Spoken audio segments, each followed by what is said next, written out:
Shri Sai Ram, offering most humble pranams at the divine lotus feet of our ever-present Lord.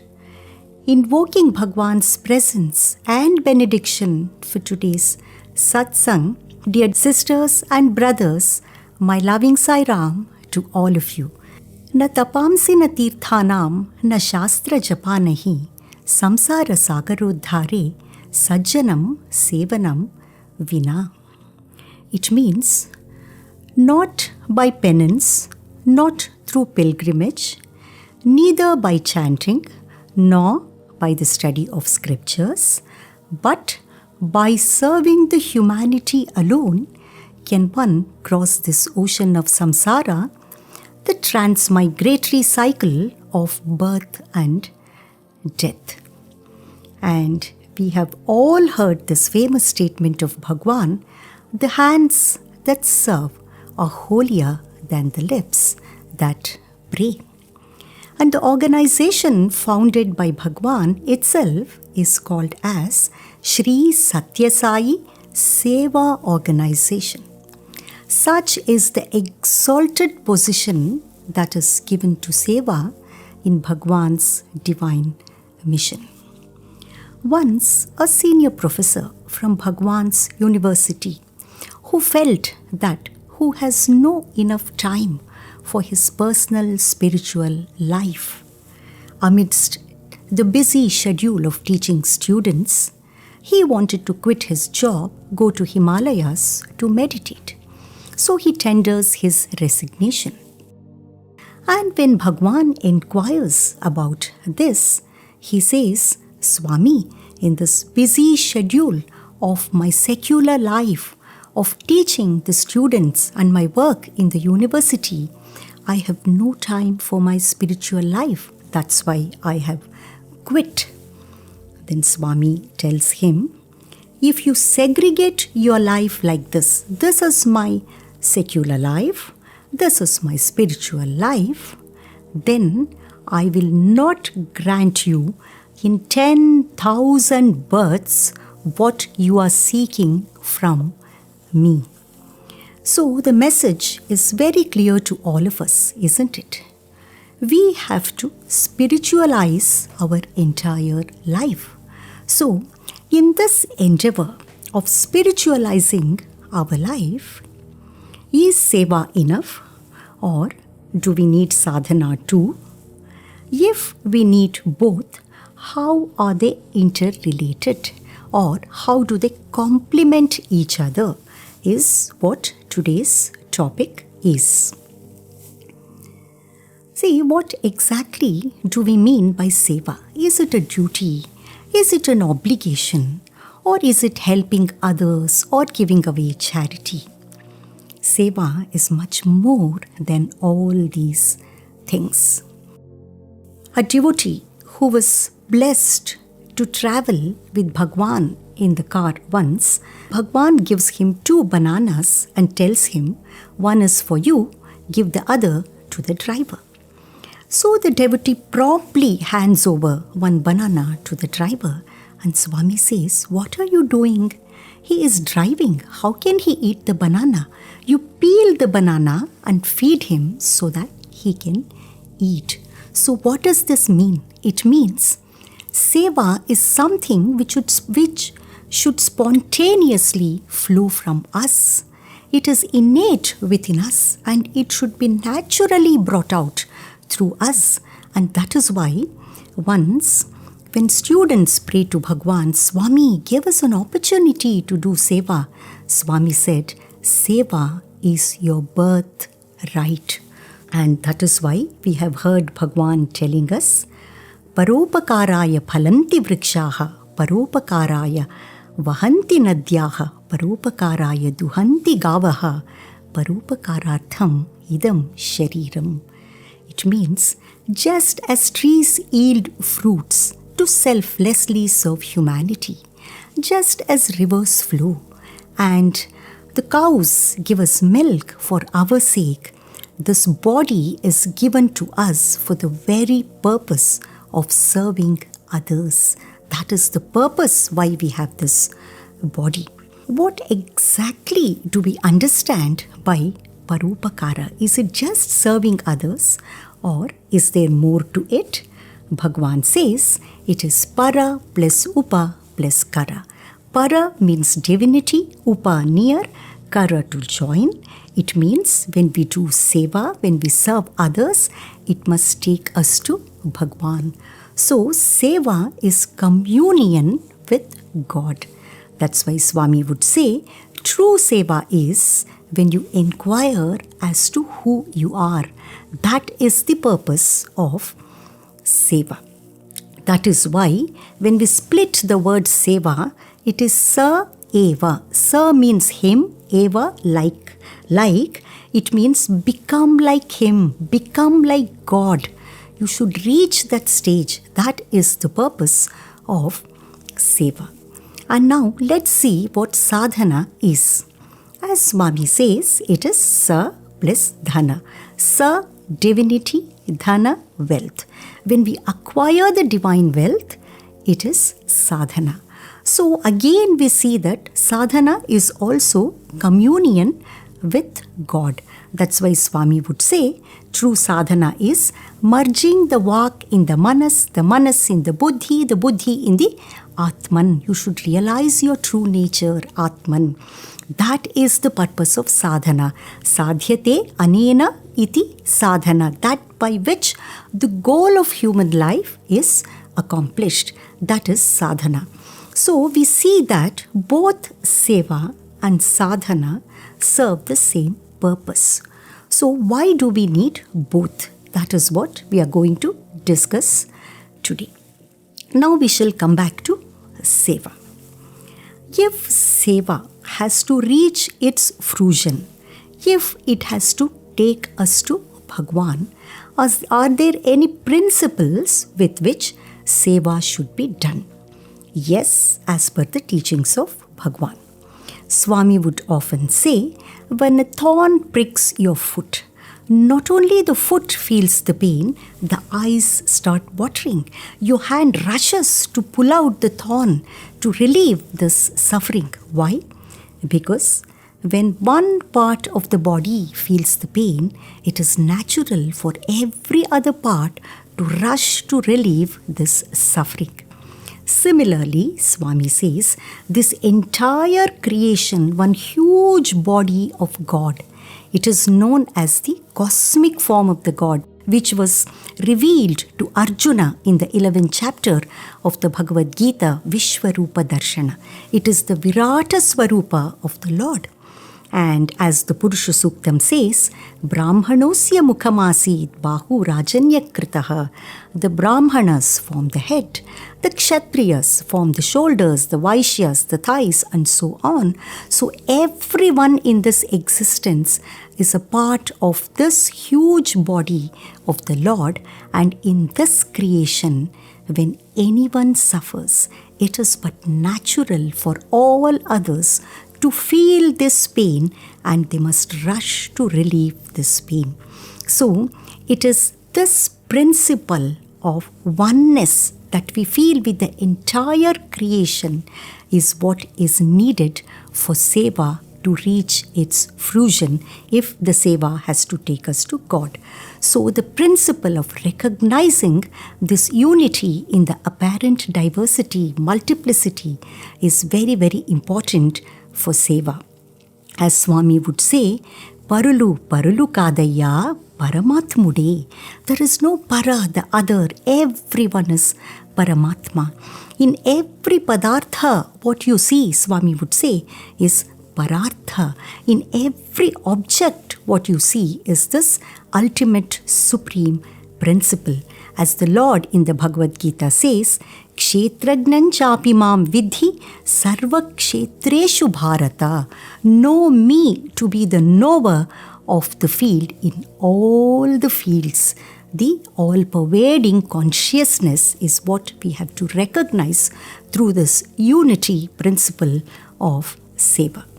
The next principle is, say we have arranged bhajans at home, and at the end of this spiritual satsang, we want to offer some food item to the Lord as naivedyam to be distributed as prasadam.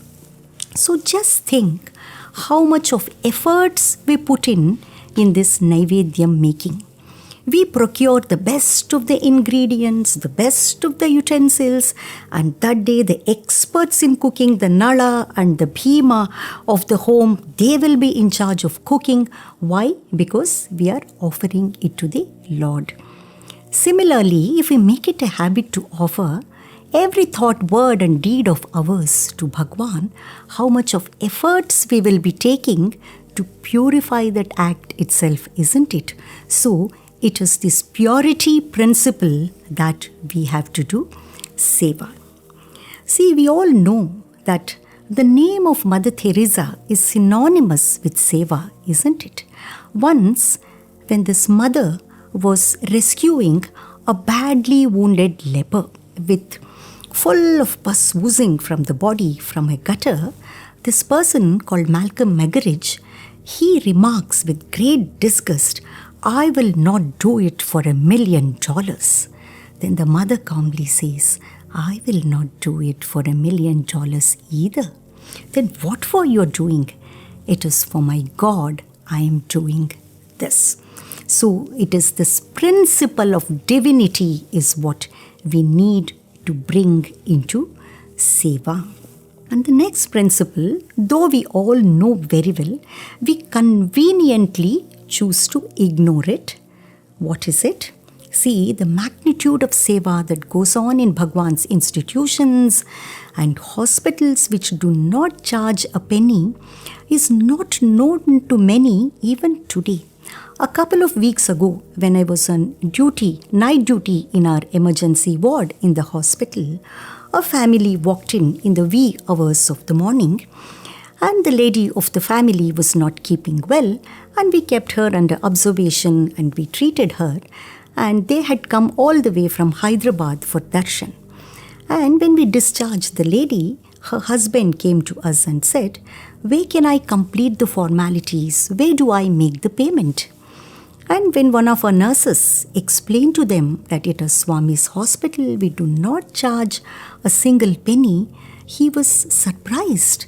He said, "I thought probably the treatment is subsidized here, and I never thought it is free. We walk in the middle of the night and everything is done for us at free of cost. It is amazing." This is what he said. See, even today, people do not know about it. Why? Because there is no publicity, there is no pomp and show, there is no propaganda. In the 1960s, in Prasanthi Nilayam ashram, during the Dasara celebration, Narayan Seva used to be arranged on a massive scale.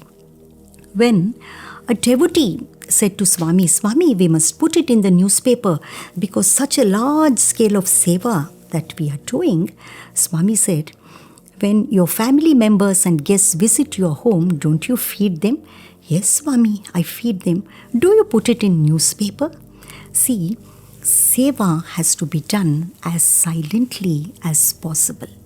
Otherwise, what happens is, it becomes a matter of doership, sense of agency, and increasing our own ego.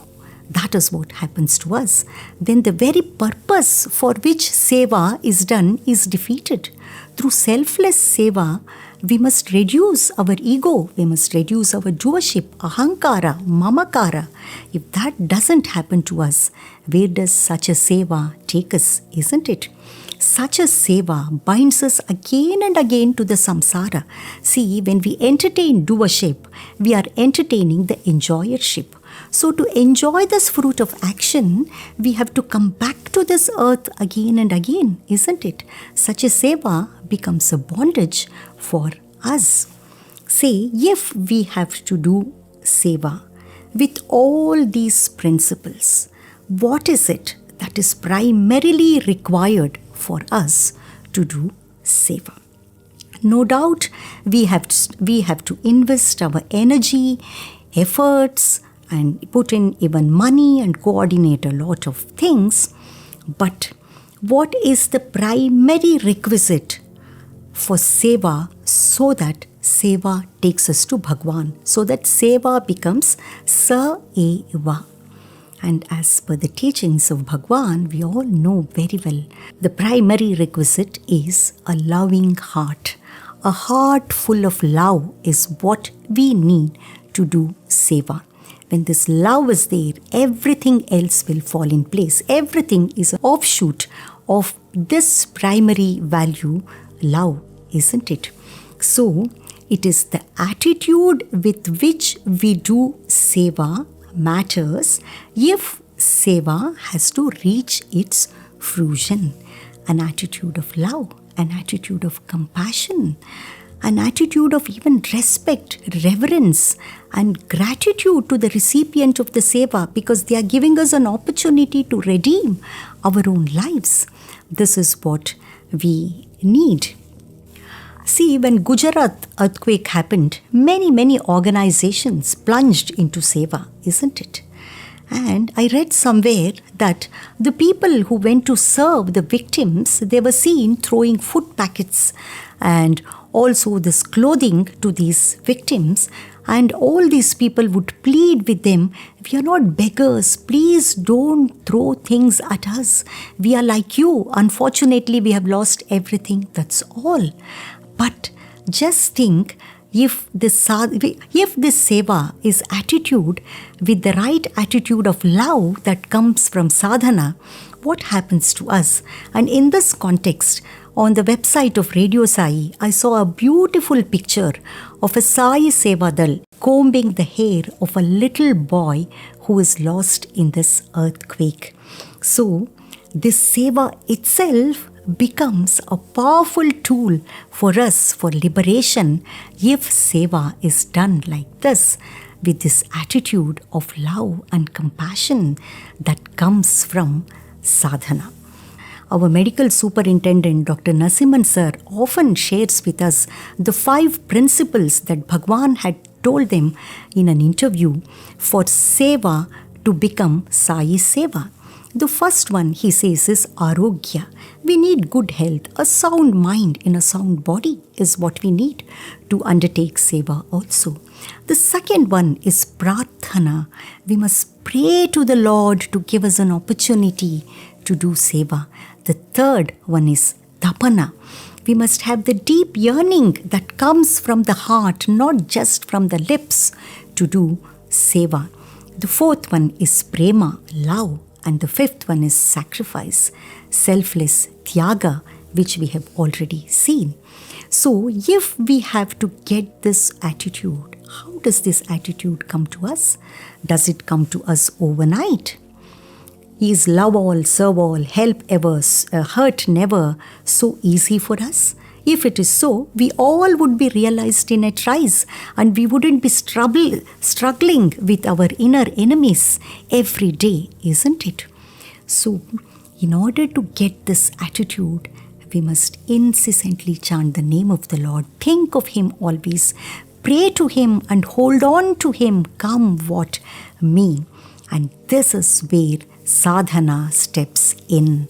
Sadhana prepares our mind to undertake Seva in the right spirit so that Seva takes us to Bhagwan. And when it comes to sadhana, Bhagwan has given us a wide variety to choose from. And if we look at the 9-point code of conduct, there are all these sadhanas, daily meditation and prayer and singing bhajans and attending study circle and satsang. It is a great sadhana, as Swami says, to remove the rust and dust of laziness. This satsang is very important for us. And regular study of Sai literature, the sadhana of highest order, where we understand the teachings of Bhagwan so that we can put them into practice. And this is the importance of sadhana as far as Seva is concerned. It is the bhava, it is the attitude of prayer and gratitude and the attitude of worship of the Lord. That is what transforms a binding karma into liberating karma yoga, and that is how our bondage decreases. And if this has to happen, we need sadhana to get the right attitude to do Seva. That is why it is said, Seva without sadhana is a bondage. We are increasing our own bondage to this samsara. We come back to this earth again and again. Punarapi jananam, punarapi maranam continues. So this is the importance of sadhana in Seva. And when we say it is the right attitude that is required for Seva, not only through our actions, even through our thoughts and words, we can do Seva, isn't it? See, when we pray for others, when we chant Samasta Lokaha Sukhino Bhavantu, when we kindly, lovingly speak to someone, that is all Seva. If Rudram chanting is done twice in Prasanthi Nilayam every day, it is a Seva, isn't it? Because it's the vibrations of the divine chanting, it sanctifies the atmosphere and removes negativity from atmosphere. So with the right attitude that comes from sadhana, our entire process itself becomes an expression of Seva. But the most important thing as far as sadhana is concerned that we remember is, once a lady came to Bhagwan, a lady devotee, and said, Swami, I do Likita Nama Japa every day. Hundreds of times I write Om Shri Sai Ram, Om Shri Sai Ram, and I have completed so many books. Then Swami said, your handwriting would have improved. That's all. See, this should not happen to us in sadhana. Sadhana should not become a mundane, mechanical process. Sadhana should be done with awareness of the purpose for which the sadhana is done, and there has to be intensity and there has to be consistency. See this B-A, ba, be aware, be alert. Be aware of the purpose of human life and do your sadhana for that sake, and be alert to the pitfalls. So if we are not alert to these pitfalls, not only sadhana becomes a matter of, a mechanical process for us, and it will not give the right attitude for Seva, and Seva itself, loses its purpose, and it is, and the Seva will be done just for the sake of power, position or profit, name and fame, that's all, and it will not liberate us. And now we shall see how Seva complements sadhana. Once a very ardent devotee of Bhagwan, Dr. Fanibanda, happened to ask Swami, what is the role of Sri Sathya Sai Seva organization in your divine mission? Swami said, Nothing, Swami. Then why is such a big organization spread across the globe over more than 190 countries? Swami said, it is for your Chitta Shuddhi that I have given the Seva organization to you. Chittasya Shuddhaye Karmaha. Seva purifies our mind. See, there was a grandfather who was very keen that his little grandson takes to Seva from a very young age. But somehow, this little boy was not interested in doing Seva. So the grandfather gives him a basket and says, go to the nearby river and bring water in this basket and fill this bucket with that water. So this little boy takes the basket and makes several trips back and forth, bringing the water in the basket. But the basket is full of holes and it doesn't hold any water. So he is not able to fill the bucket with water. So he comes back and complains to his grandfather, what is this, grandpa? What is the purpose of this futile exercise? The basket is full of holes and it doesn't hold any water.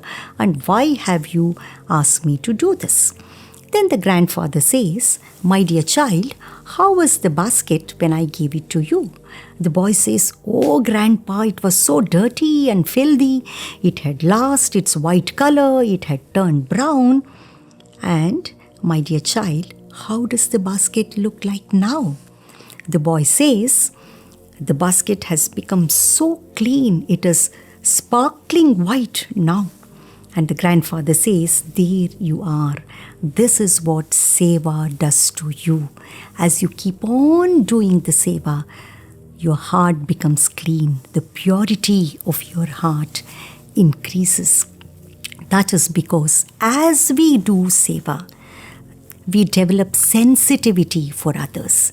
When there is sensitivity, selfishness from us naturally goes away. That is how Seva cuts at the root of selfish desire, karma, which is the mother of all the other vices, all the other inner enemies, the Arishad Vargas in us. And this is how we get Chitta Shuddhi, purity of the heart, from Seva. As we all know, we are all made up of 3 gunas, isn't it? Sattva, Rajas and Tamas. Similarly, there are 3 types of actions that we undertake. Tamasic actions, Rajasic actions and Sattvic actions. When we do Seva, when we get Chitta Shuddhi, when the purity in us increases, naturally the Sattva guna in us increases. See, to desist from doing an action is the symbol of Tamo Guna.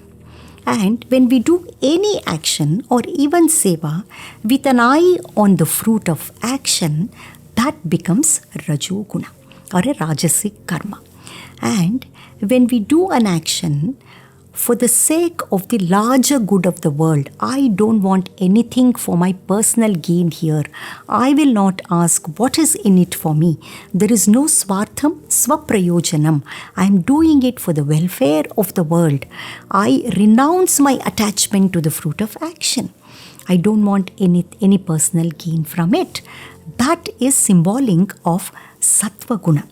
Therefore, when our purity of the mind increases, which comes from Seva, naturally the tamasic karmas get nullified in our life, Rajasika karmas get minimized, and Sattvika karmas get maximized.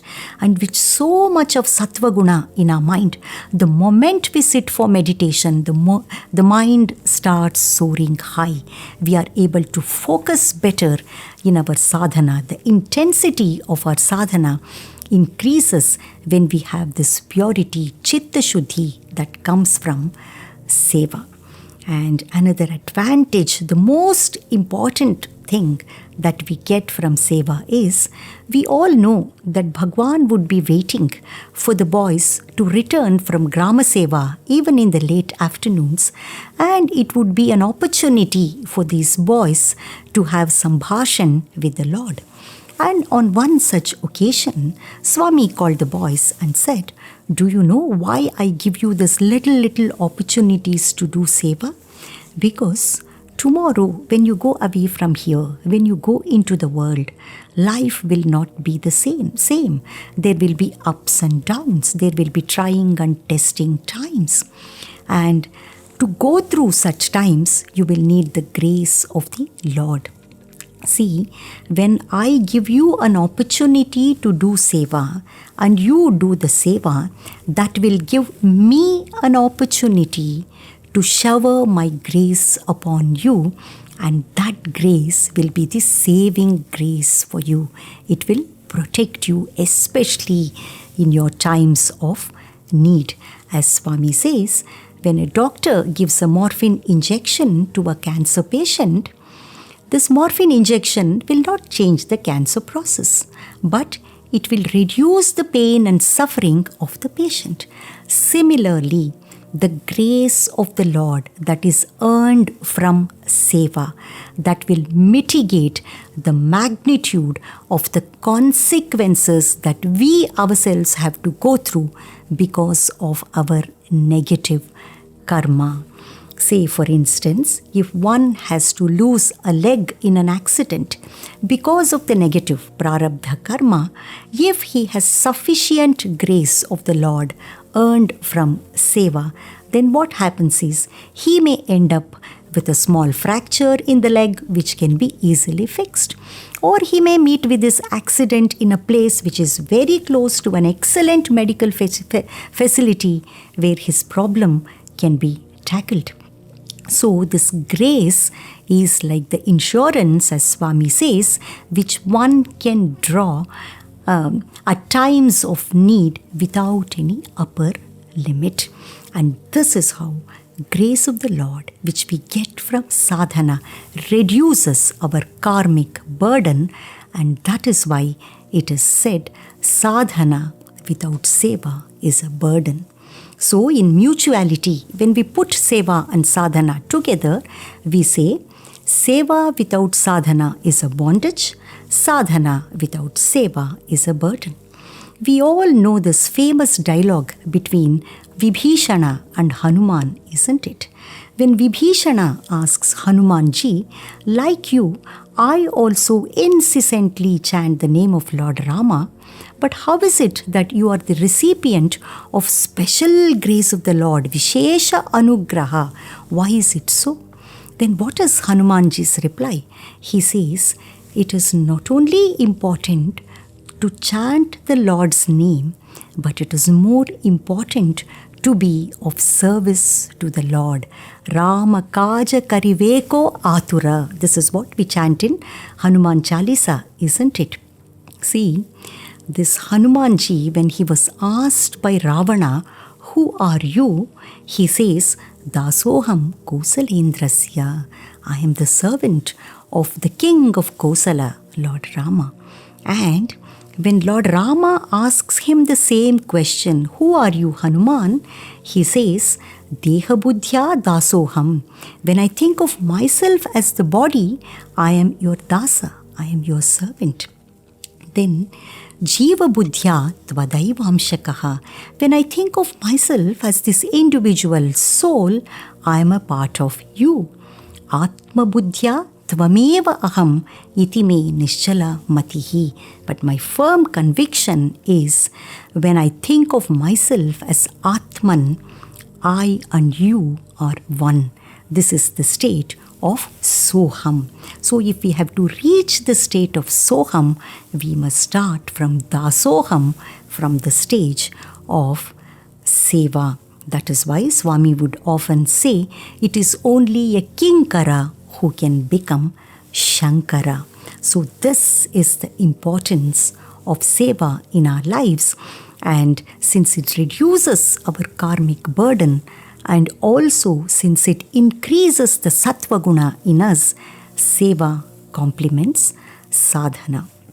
So, in a nutshell, we can say, sadhana is the root, seva is the fruit. Sadhana to see the God who is inside of us, the antaryami, and seva to see the God who is outside of us, who is immanent in the creation, who is the Vishwavyapi God, the all-pervading God.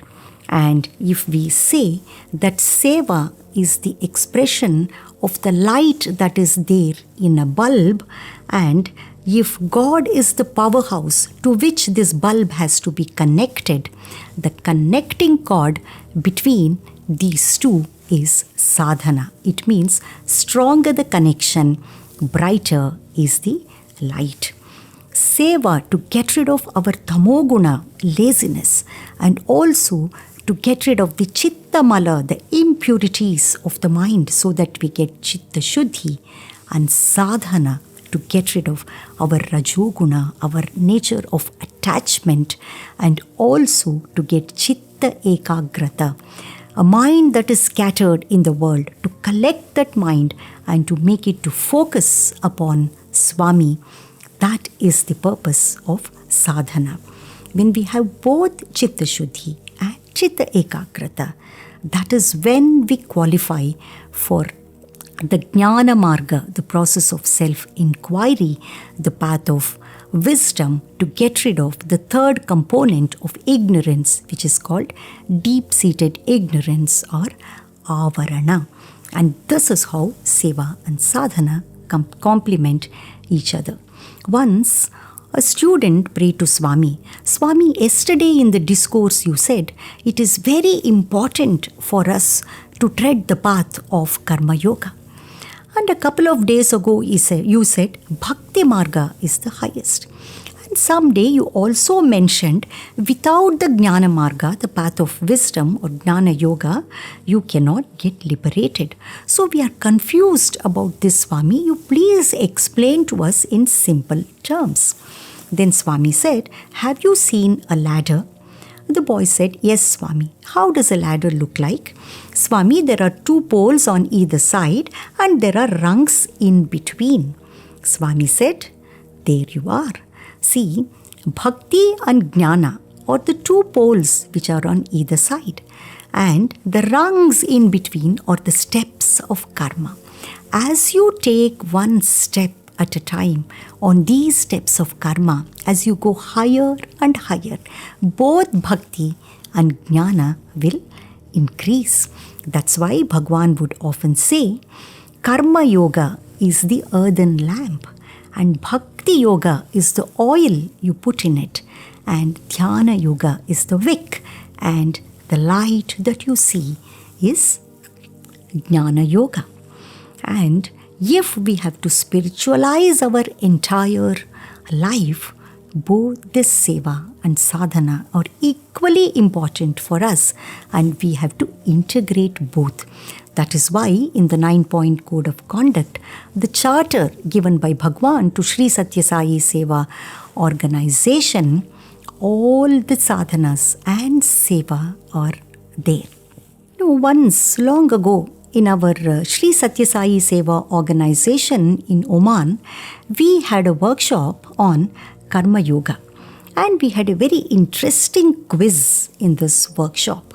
And one of the questions that was asked in the quiz was, what is the number of projects that is being currently undertaken by Sri Sathya Sai Seva International Organization of Oman? And there were multiple choices. There were 4 options. And some numbers were there. Say 5 was there, and 3, 6, and one of the answers was 0. What do you think is the right answer for this question? The answer is none, 0. See, the moment we entertain doership, that we are undertaking so many seva projects in the organization, the very purpose of doing the seva, even the very purpose of doing the sadhana also is lost. And when we combine seva and sadhana together, we are able to reach this stage where we shun our ego, we give up our doership, we give up kartrutva, bhoktritva, and we are able to shun ahankara, the feeling of I, that I am doing, and mamakara, the feeling of mine. And this is very important for a sadhaka in his spiritual journey, for which both seva and sadhana are needed. Now, I will quickly touch upon some of the pointers from the Bhagavad Gita to do both seva and sadhana in the right spirit. See, Karma Yoga itself is defined as doing karma with bhakti to get jnana. When we do work as worship, that leads to wisdom. WWW. See, both seva and sadhana are there in this, isn't it? The first pointer is Yoga Karmasu Kaushalam. When we translate this into English, it is excellence in action is yoga. What is this excellence or kaushala that we are talking about? Is it mere expertise or perfection that we bring into every action? No. Kaushala in its deeper meaning is normally a karma that binds us to samsara. See, karma binds us because there is karma phala. To enjoy or suffer the karma phala, we come back again and again. So, a karma that normally binds us to this samsara, if it is done in a way that liberates us, that is called kaushala. That is the excellence that takes us to yoga. So for this, what we need is to do every karma on the basis of swadharma or atma dharma. not out of mamakara, our attachment to it, but out of mama dharma. It is my dharma to do so, and whatever the position the providence has put me in, and I will do it as per the dictates of my Atman, Atma Dharma. This is called Swadharma Buddhi. And the next pointer is Tat Kurushva Madarpanam. Offer everything to me. See, this is the crux of Seva and Sadhana. When we offer whatever we do to the Lord as Naivedyam, it becomes Samarpana Buddhi. We will be not only purifying this action, but we also get the Anugraha, the grace of the Lord. So the second Buddhi is Samarpana Buddhi. The third pointer is, then what happens is, Karmani eva adhikarahate ma phaleshu kadachana. We will be doing every duty without seeking any karma phala, personal reward. I have done my best and I have left the rest to God. I have done it as an offering to the Lord, and I am not worried about the fruit of action, the karma phala. Then no karma phala is accrued. Everything that comes out of it is anugraha phala. It is called asanga buddhi, non-attachment to the fruit of action. See, this word asanga, jitasanga, muktasanga, sangam tyaktva, non-attachment is mentioned as many as 83 times in the Bhagavad Gita, emphasizing the importance of this asanga buddhi for a seeker. Then the fourth pointer, when we do everything as naivedyam, and when we have done karma phala tyaga, renounced our attachment to the fruit of action, then what happens is we receive every outcome as Lord's prasadam. This is called the prasada buddhi. We don't grumble, we don't complain about the outcome when we have this prasada buddhi. See, when we go to a temple, whether we get a tulsi leaf or we get a flower or even laddu or whatever it may be, vibhuti, we don't grumble. Why didn't they give me laddu prasadam? Why I got only flower? No, that is the prasada. We accept it as Lord's prasadam. Similarly, when the prasada buddhi is there, whatever the outcome that we get out of our actions, we take it as Lord's will. This acceptance comes to us, and this is the prasada buddhi. As the Bhagavad Gita says, prasade sarva dukkhanam hanirasyopajayate. When you have this prasada buddhi, you get mana prasada, the mind settles down. There is serenity in the mind, and in this serene state of mind, all your sorrows will come to an end. Your mind is not agitated. And this leads to the fifth buddhi, the fifth pointer, which is samatvam yoga uchyate. The samatva buddhi, we get the equanimity of the mind. Whatever the outcome, we do not grieve over it, or we do not exult over it. If it is a favorable outcome, we don't give credit to ourselves and we don't get excited about it and or elated about it, or some unfavorable outcome, we don't get dejected also, because we know it is Lord's prasadam. He knows what is good for me, and whatever has happened for my highest good. See, this equanimity is what Bhagwan expects of us from a devotee. Even in the very first letter that Bhagwan wrote to his brother Sheshamaraju on May 25th in the year 1947, Bhagwan mentions, I have this expectation of devotion. Those who are devoted to me must treat both grief and joy, gain and loss with the same mind. This equanimity is what qualifies us to be the highest devotee to the Lord. And this is samatva buddhi, samatvam yoga uchyate. So when we put all these pointers together, where both sadhana and seva are involved, we see the final outcome, nimitta matram bhava savyasachi. O Arjuna, be my instrument. Here the Lord addresses Arjuna as Sabyasachi. Who is a Sabyasachi? He is an ambidextrous warrior. It means he can shoot arrows from both his hands. When the Lord says, O Sabyasachi, the Lord means to say, you may be a great archer. You may be an ambidextrous archer. Even then, you are only my instrument. That is the meaning of Arjuna being addressed as Sabyasachi. So this is the highest state of blessedness, to be an instrument in the hands of the Lord, nimitta matram, to be a hollow flute in the hands of the Lord, so that the Lord can blow his breath through us. And this is the state that we must reach through our Seva and Sadhana, for which we need both Seva and Sadhana, and we need to combine them both, and we need to do both of them in the right spirit.